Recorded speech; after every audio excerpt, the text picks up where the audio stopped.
I would just as soon wait. Assuming he's not waylaid while traveling through that area, but. Yeah. Well, 19th and Buckeye, that's not very far away from here. No, that's pretty close. Yeah.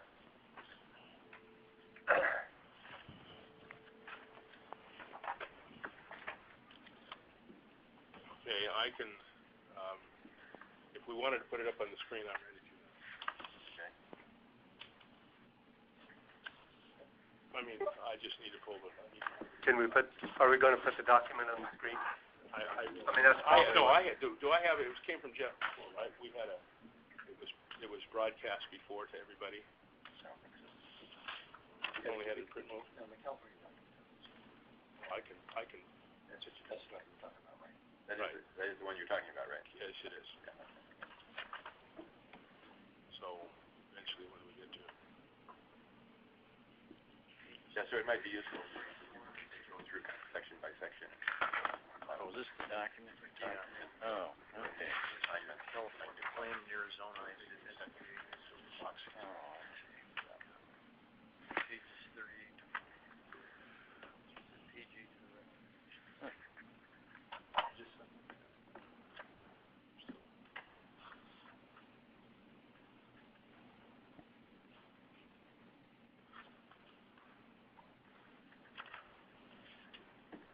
Brad and I were talking before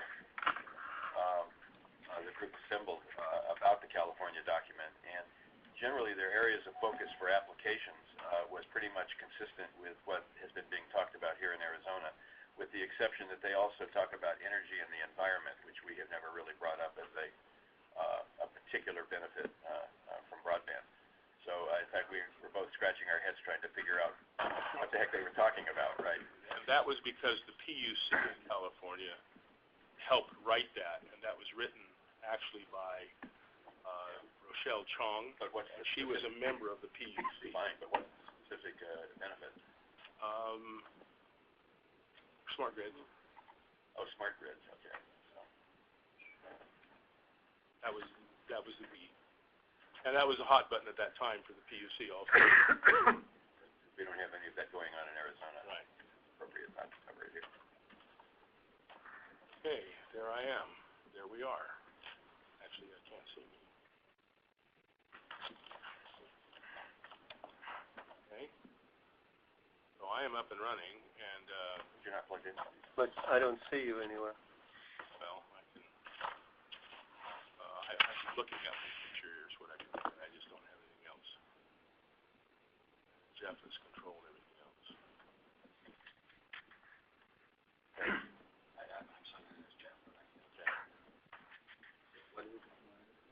Well, I was actually. Let's see what I can. I want to do full screen. I have no commands at all to participate in any kind of content. I don't On the even top of my screen. I don't even see you. Obviously, there you are. Yeah. See my picture? That's Emerson Yearwood. It's online.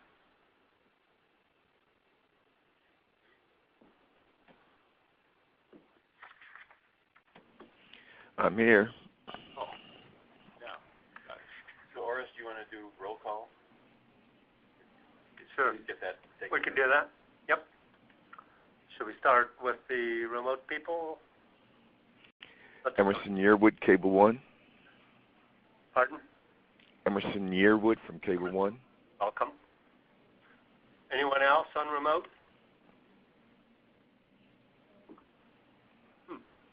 No? That's not. Okay. Mike, you want to start? Mike Golden, Asset Director of Broadband Planning. Craig? Craig Jameson, YBAM Wireless. Fred Zerby. Mike Alden, INTA. Susan Annable, Cox Communications. Horace Friesen, ATIC. Henry Goldberg, Independent. Galen Updike, ADOA. Eric Thomas, the Broadband Project. Good. Well, Mark better get here soon because we're all going to get bored to leave. There he is. There he is. Wow. Right on cue. How about that? Mark Goldstein. Brother, how are you?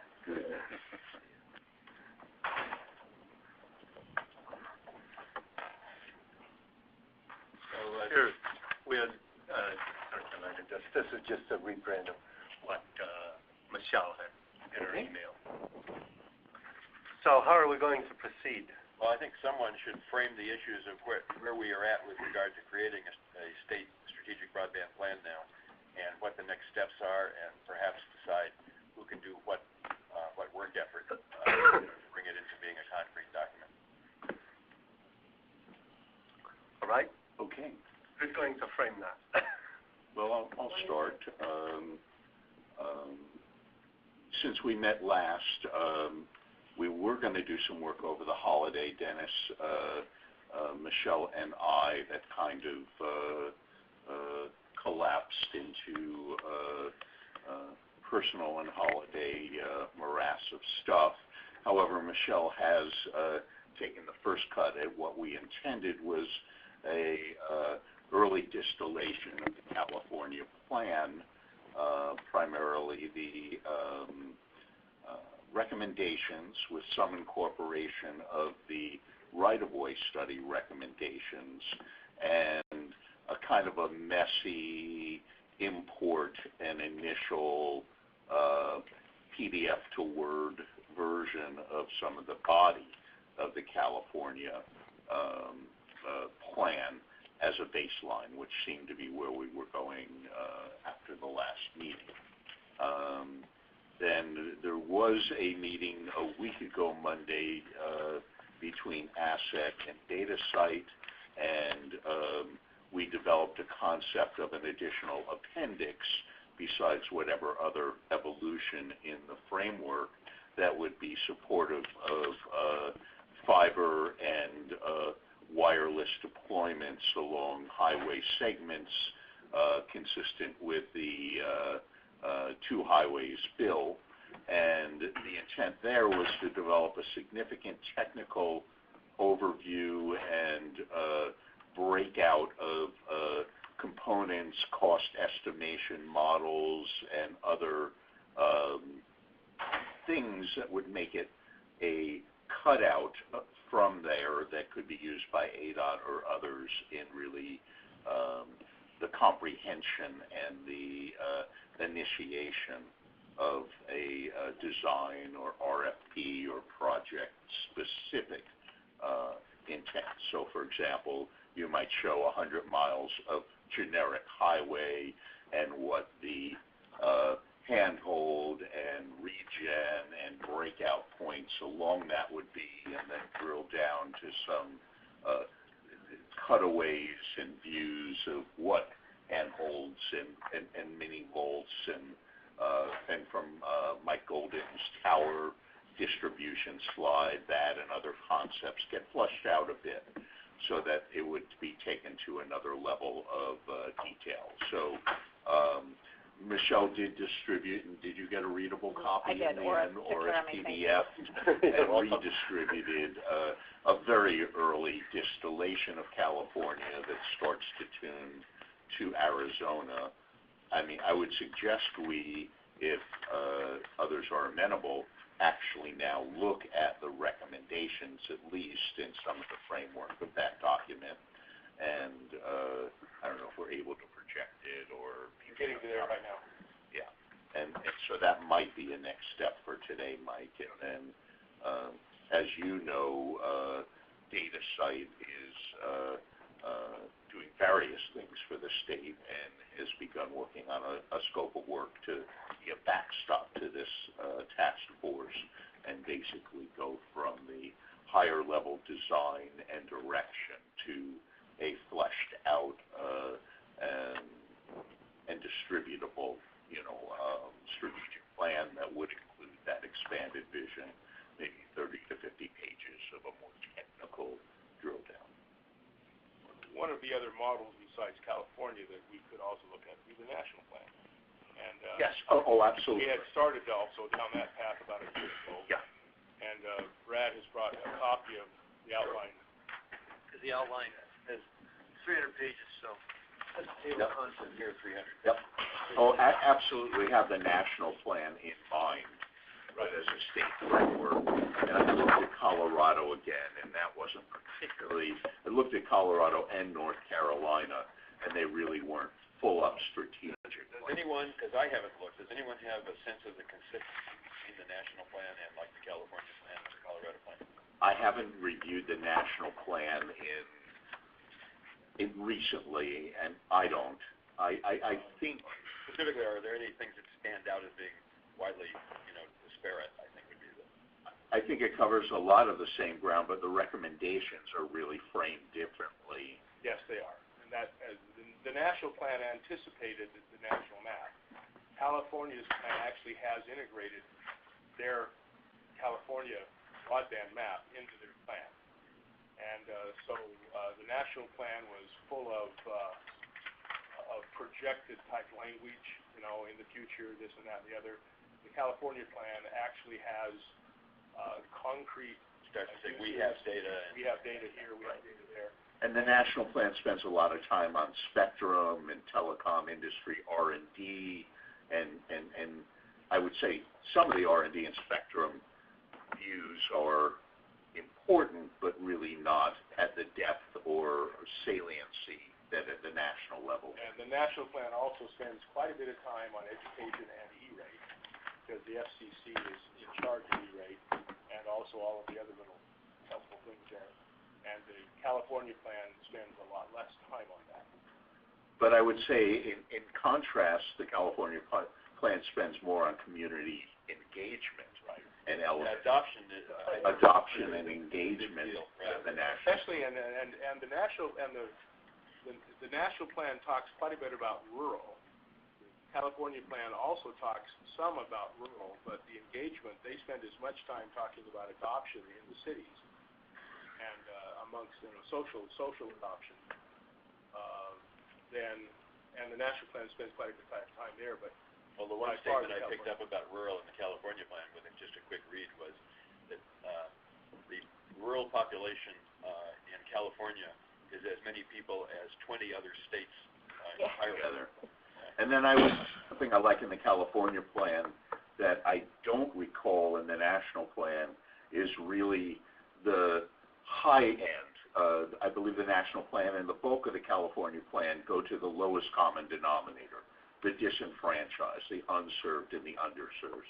Elements of the California plan go to the highest level of need for high-performance computing, big science, and other matters. And I sometimes wear out a little when we just focus on rural, underserved, unserved, and, as Brad knows, would be things like telepresence in schools. Telepresence and really Internet 2 and the test bed and really the kind of works in genomics and proteomics and just high-performance computing for science. Emerson, can you see the draft? Emerson, are you still online? Yes, sorry about that. I had it on mute. I can see the screen that you're projecting. I also had the document up on my computer as well. So. On behalf of and all that? Yes. Okay, good. We're on the same page. Everybody can see, he can see what we're seeing up there. So it sounds like we have some familiarity with the U.S. plan, so as we walk through this, we can just say, let's beef that up, let's get rid of that, or add, just add the good things in. I think that's the task, right? Other than brilliant writing. Yes, yes. So, Oris, can you perhaps take us, or who has the document on screen, actually? I do. Okay. Maybe to the table of contents. I think it's page 4. Not that you ever have trouble telling me where to go, but now I can make this smaller so you can get a whole page up if you want it, but I don't. That's probably better for visibility. So really you have a kind of introduction, why are we doing this, following the executive summary. Why is this important? Why is government involved in this? You have a kind of state of the current market, a demographic snapshot, and then you follow that with recommendations. So it's and conclusions. So it's a fairly straightforward model, but it goes more by the recommendations that may go to the specific areas. The government has a lot more background on healthcare, and they'll have 20, 30 pages about the evolution of healthcare and how broadband feeds it. And I just don't know that we're going after a 300-page We got paid by the word, treatise here. And so in that regard, it differs structurally from the federal one, which spends a lot of time on the underlying movement and rationale that I don't know that we... And also, the federal plan does have a substantial comparison with other countries. Yep. And as a U.S. model, how do we compare and so forth. And the California plan doesn't really take on the economics of, and shall we say, the pitfalls if you don't do it, and the positives if you do. Although economically, the California plan treats it as almost this is a given, this is understood, it's beyond the debate. Though that does raise a point where the national plan goes to comparison with other countries, the state plan, if not comparison of broadband implementation, maybe best practices in broadband policy as implemented at a state level should be reviewed. And absolutely, and I would think if we can find verifiable economic data with other states who have done something similar, that would be very useful. One thing to keep in mind is to be thinking about who the audience is and how we want to communicate the message. And I know we kind of sometimes devolve into the technology and the business vernacular and the details, whereas is that really what we want the audience who's going to be looking at this report and the recommendations to hear? So I think we've got to think about as we're writing it, what's the right message given the audience? Who is the audience? Yeah. And one of the things that we've done in Arizona, I think, through the grant that we received, and we've been working on this for the last 3 years at least, is to develop relationships with local communities and proffer that their plan should also be heard, and they need to in fact involve themselves. Should be encompassed within. Because our problem in Arizona, as has been pointed out through even our own stats now that we're gathering from the state broadband map, our problem is rural Arizona, not urban. But Susan, to your point, does this group have a thought about who the audience or audiences are? There may be more. That would be a good discussion for us to have. I was going to say that I was just going to say the same thing that you are. This is a public document, and it needs to be written in a way that people can understand. And one of the reasons that I was drafted to write the state strategic IT plan twice is because I don't understand technology like a lot of people do, and if I can understand it and explain it, everybody should be able to Making you highly qualified explain it. to write it. So, Right. Careful what you volunteer. so the technical stuff I can't write, but not to brag, but I think I can explain things in ways that people can understand that are technical. You can write about the impact of the technical. Right. But I think she's got an excellent. But even with a public document, we still have a target audience, and we need to find that. I was drilling down to that. I got caught up in my. Oh, we have several audiences. My point was to in fact have the audience rural Arizona as a potential focus, because that's where the largest need is.